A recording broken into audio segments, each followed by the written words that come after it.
Sermon 225 was a prayer for someone who had repented, who had stepped away from bad deeds and turned to an active belief in the tradition of Prophet Muhammad as obedience unto God.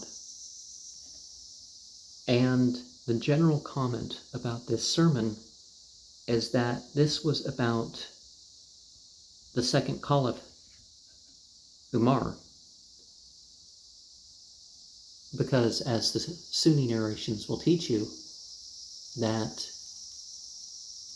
Umar was someone that was an issue before he became Muslim.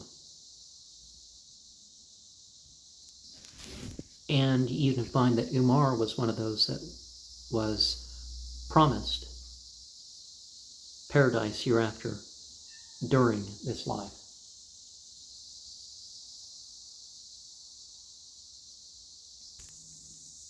Inna ladina kafaru an tughniyanhum amwaluhum wala auladuhum minallahi shay'an wa ulaika hum waqudun nar. And so Umar became an example of one of those who called towards virtue and truth and against what was wrong. And he was known for his harshness in addressing wrong. But he seems to have been of the successful ones. And even the Shia opinion agrees that he was one of the successful ones.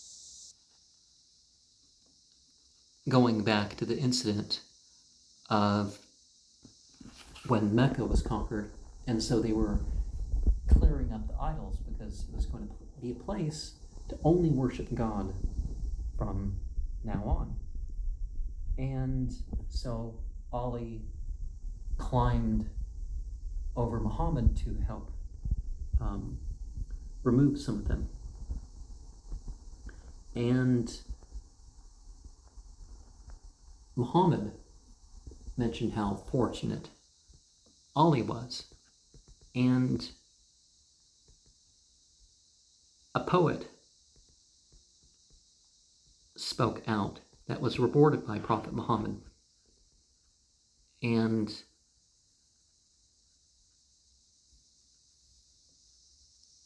the poet mentioned that speaking well of Ali was a release from hellfire. That his attributes were sort of the sort of thing that people hope for when they do apotheosis. And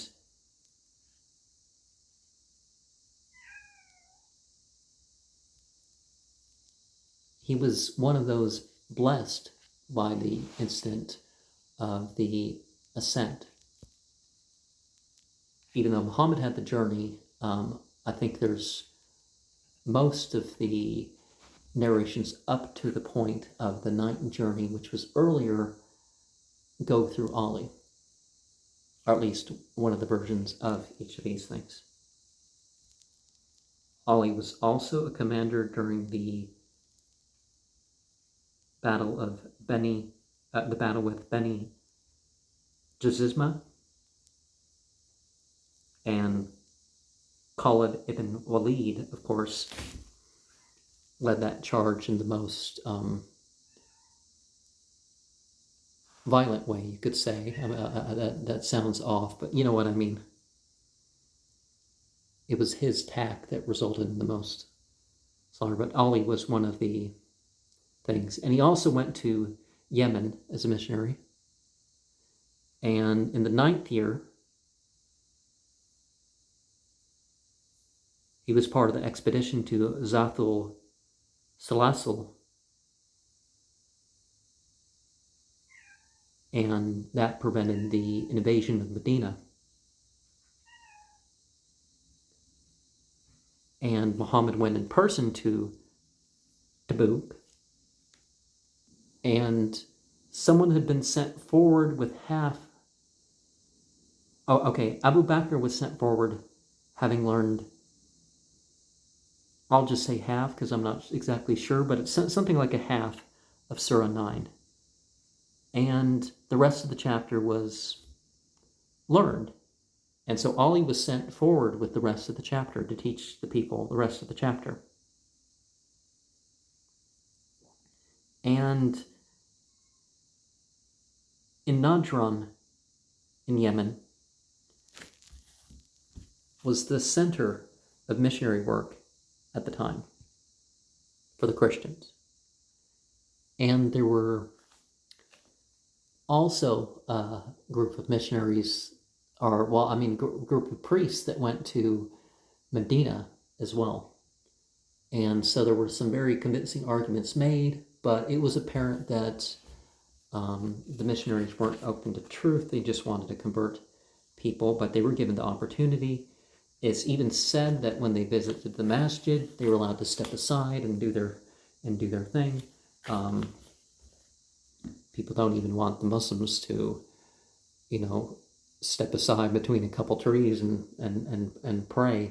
I mean, you don't have to have a tree, but you want something in front of you and all that stuff. People throw, but some people can throw a fit if you say your prayers. But in Islam, we've even allowed Christians and stuff to take shelter long enough to do what they consider the prayers that they need to pray. And there was the issue in Surah 3. What's the verse in Surah 3? Something about the two groups praying, and Ali, Hassan, Hussein, and Fatima were brought forward. Muhammad wrapped her cloak and said, "This is my family." So he was going to pray about the purity of monotheism and that Jesus was not a divinity and that sort of stuff. And, they didn't take that challenge because they're like, oh, he is totally serious. And year 10 was the farewell pilgrimage with the incident that we had brought forward before about the whoever I am the master, Ali, that sort of thing. And okay, there was an expedition against Amr ibn Ma'adi Kurb, and there was some people during that time that were complaining about Ali and making stuff up. And of course, in Islam, we don't do politics for itself. Whether somebody's in a higher position than us or not, it's not really the thing. We should just step aside from all that sort of stuff. And year 11 was, of course, the worst year of Ali's life in terms of emotion, because Muhammad died and his wife Fatima died. Ali was ordered by Prophet Muhammad to stay back in regards to the expedition.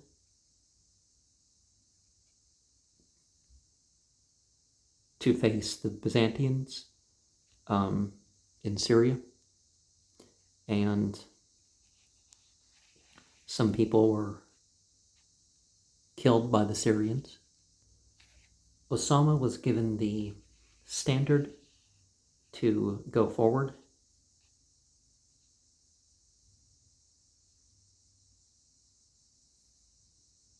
And people were cursed for forsaking the army of Osama. One of the things in the Shia tradition is the talk about the people who are sorry, which is where a lot of stuff comes from, is because after Hussein was murdered, some of the people who, first the people who took part in it showed up, and a couple of them were sorry, or one of the persons was sorry. I think is the most sound thing that you can look at. And then some of the other people showed up and, oh, we should have been supportive. And so there was a lot of repentance, I guess, was the intention of all that.